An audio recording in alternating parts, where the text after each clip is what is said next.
Dear students, this video is about how to use this book. Okay, तो I hope कि आपने ये book purchase किया होगा. So इस बुक को, that is how to master UPSC mains, इस बुक को एक राइट वे में किस तरीके से यूज करना चाहिए, इसका एक छोटा सा वीडियो है जिसमें मैं बताऊंगा कि इसको राइट वे में आप किस तरीके से यूज कर सकते हो. देखिए, पहली चीज ये है इस बुक को पढ़ते हुए, ये बुक ना थोड़ा बल्कि है. जो पुराना वाला प्रीलिम्स का बुक था that was a very slim, but यहाँ पे ये बल्कि बुक है, 640 पेजेस का है. और यहाँ पे होलिस्टिकली लाइक जीएस 1 2 3 4 चारों जीएस और उनके जो भी सब टॉपिक्स है वो सारे कवर करने की कोशिश की गई है.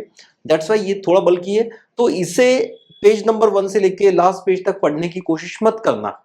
अगर इस तरीके से पढ़ोगे तो बुक कंप्लीट नहीं कर पाओगे. The first thing, identify your weak areas. आपके जो भी वीक एरियाज होंगे, जो भी टॉपिक्स हो, जो भी पेपर है आपका वीक है, उसको पहले फोकस करो. फॉर एग्जाम्पल, मैं एक एग्जाम्पल बताता हूँ कि लाइक आपका सब्जेक्ट इकोनॉमिक्स, ठीक है, इकोनॉमिक्स या फिर एग्रीकल्चर ये टॉपिक है जो आपके लिए वीक है, तो you can start with those topics. ठीक है, और इस तरीके से इसको कंप्लीट करो. ठीक है, this is the one thing.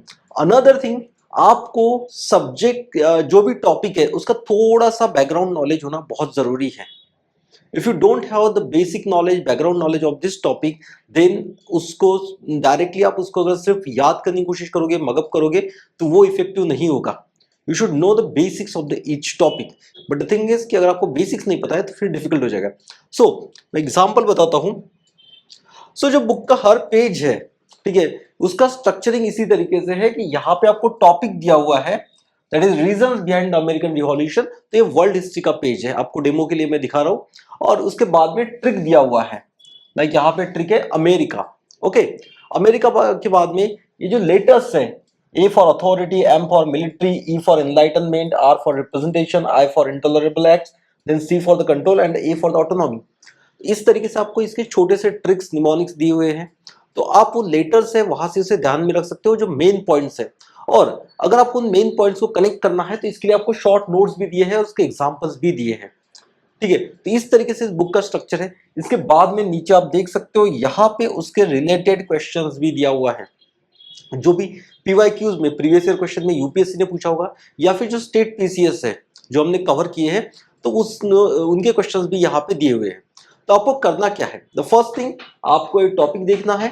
Then ये टॉपिक के बारे में अगर आपको कुछ नॉलेज नहीं है, you can go through your conventional books, वहां से एक बार क्विकली रीड कर लो. ठीक है, इसके बाद में चीजें याद करने के लिए आपको यहाँ पे ट्रिक दिया हुआ है. फॉर एग्जाम्पल इस केस में है अमेरिका, तो इसी जो ये जो ट्रिक दिया हुआ है इससे रिलेटेड जो है, तो इसको आपको बार बार पढ़ना पड़ेगा, इसको रिवाइज करना पड़ेगा, तभी जाके ये चीजें याद होगी.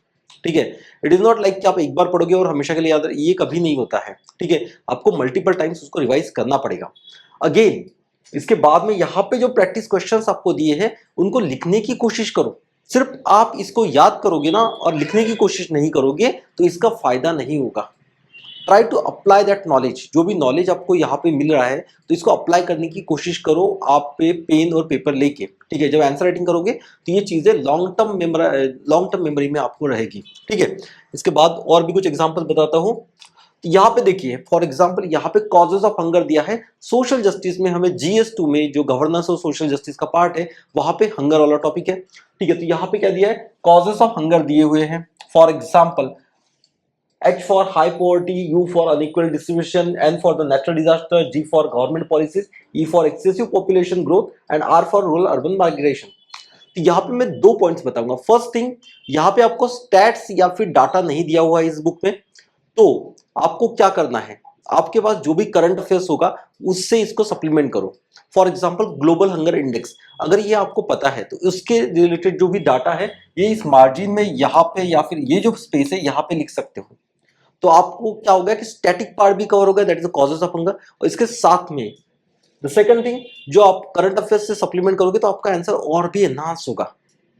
इसके साथ में मैं और एक चीज बताऊंगा कि मैंने कहीं कहीं पे जो कॉजेस है या फिर जो इश्यूज है वो डिस्कस किए हैं, लेकिन उसके सॉल्यूशंस नहीं बताए हुए हैं. बिकॉज आपको हर चीज को याद करने की जरूरत नहीं है. फॉर एग्जाम्पल यहाँ पे आपने कॉजेस पढ़ लिए, that is the H for the high poverty. तो आप जो सॉल्यूशंस लिखोगे तो वो आप पॉवर्टी कैसे दूर करना है वो वाले सॉल्यूशंस यहाँ लिख सकते हो. Second word unequal distribution, then you will tell in a solutions कि how we can deal with this problem of the unequal distribution. तो इस तरीके से जो causes है या फिर issues है उन्हीं को किस तरीके से address करके आप इसके solutions भी लिख सकते हो. I think ये clear है आपके लिए. इसके बाद में फिर से यहाँ पे आपको प्रैक्टिस क्वेश्चन है, तो जैसे ही आप इसको याद करते हो तो इसको लिख के देखने की कोशिश करो, तो आपका आंसर राइटिंग भी यहीं पे हो जाएगा. एक और एग्जांपल देखते हैं. दिस इज द एग्जांपल कि grounds for the disqualification for the under the representation of peoples act 1951 trick है क्राइम. अब देखिए इसके साथ में अब यहाँ पे मैंने ग्राउंड्स तो दे दिए, बट यहाँ पे सुप्रीम कोर्ट के जजमेंट्स नहीं है, तो जब भी आप करंट अफेयर्स पे पढ़ोगे तो इसको आके सप्लीमेंट कर देना थोड़ा सा, जो भी जजमेंट्स हो या फिर जो भी अपडेट्स है. तो अभी तो आई डोंट नो कि फ्यूचर में क्या होगा, तो इससे रिलेटेड जो भी केसेस आएंगे यहाँ पे लिख देना और उसको मेमोराइज कर लेना. ठीक है, तो करंट अफेयर्स के साथ सप्लीमेंट हो जाएगा. इसके अलावा यहाँ पे क्वेश्चंस भी दिए हैं लाइक यूपीएससी सीएससी 2019 का, देन आसाम पीएससी 2020 का. तो ये सारे क्वेश्चन सॉल्व करने की कोशिश करो. ठीक है, even many of the state PCS, जो स्टेट पीसीएस के एग्जाम्स हो रहे हैं not just in Assam but जो जम्मू एंड कश्मीर का होता है या फिर उत्तर प्रदेश का होता है, तो यहाँ पे बहुत क्वालिटी क्वेश्चन पूछे जाते हैं. अगर आप स्टेट पीसीएस के पेपर्स भी देखो ना तो वहां पे भी बहुत क्वालिटी क्वेश्चंस पूछे जा रहे हैं, तो उन क्वेश्चंस को भी आप यूज कर सकते हो आपके आंसर राइटिंग में. तो in this way you can use this book. तो आपको ध्यान में रखना है कि सभी जो कंप्लीट बुक है इसको एक साथ पढ़ने की कोशिश नहीं करना है हमें, हमारे वीक एरियाज है उनको पहले फोकस करना है. सेकंड थिंग, इनको सिर्फ आपको याद नहीं करना है, मेंस के ये जो है क्वेश्चन जो है प्रैक्टिस क्वेश्चन इसके साथ अप्लाई करके देखना है, लिंक करके देखना है, लिख के देखना है. इसके अलावा यहाँ पे इसको करंट अफेयर्स के साथ में जब भी पढ़ रहे हो मैगजीन से या फिर न्यूज़पेपर से, तो उससे जो डाटा स्टैट्स है उससे इसको सप्लीमेंट करो, तो आपके आंसर्स और भी एनहांस होंगे. ठीक है, this was all about how to use this book. अगर आपको कोई भी डाउट्स है तो आप मुझे डायरेक्टली कांटेक्ट कर सकते हो आइदर ऑन टेलीग्राम और द व्हाट्सअप. ठीक है, आपको ये वेबसाइट पर डिटेल्स मिल जाएंगी, मुझे कहाँ पे कांटेक्ट करना है. So thank you and all the best.